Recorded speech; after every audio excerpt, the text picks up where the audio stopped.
അധ്യാപകരോട് ഞാൻ അധ്യാപകരോട് പറയാ, ഈ മക്കൾക്ക് നാട്ടിൽ പോകാൻ 100 കണക്കിന് ഓപ്ഷനുകൾ, ഇംഗ്ലീഷ് മീഡിയവും മലയാളം മീഡിയവും അല്ലാത്തതും പ്രൈവറ്റും പബ്ലിക്കും സ്കൂളുകളും സംവിധാനങ്ങളൊക്കെ ഉണ്ടായിട്ട് ആ വീടും വീട്ടുകാരും കുട്ടിയും ചേർന്ന് ദീൻ പഠിക്കട്ടെ എന്ന് പറഞ്ഞ് ഒരു ദീനീ സ്ഥാപനത്തിലേക്കോ ദർസിലേക്കോ കടന്നു വരുമ്പോ ആ മക്കളുടെ ആ മനസ്സിന്റെ സന്നദ്ധതയെ എത്ര കണ്ട് നമ്മൾ പ്രശംസിക്കണം ഇന്നത്തെ കാലത്ത്. ആ മക്കൾ വെറുപ്പ് പിടിച്ച് നമ്മളിൽ നിന്ന് ഇറങ്ങിപ്പോകുന്ന അവസ്ഥ ഉണ്ടാവരുത്.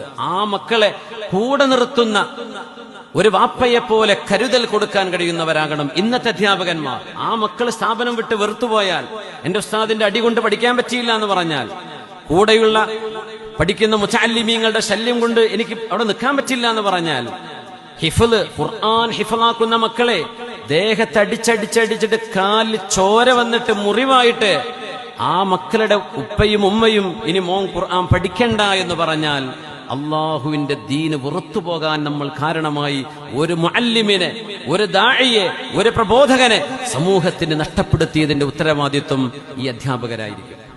ഇന്ന് അടിക്കാതെ പഠിപ്പിക്കാൻ പറ്റും. ഞാൻ എന്നെക്കാളും വലിയ ഹൈറ്റുള്ള കുട്ടികളെ പഠിപ്പിക്കുന്ന ആളാണ്. ഒരു അടീന്റെ ആവശ്യമില്ല. വടി ഞാൻ തൊട്ടിട്ടില്ല 24 കൊല്ലമായിട്ട്. സ്വല്ലു അലൻ നബി മുഹമ്മദിൻ വആലിഹി.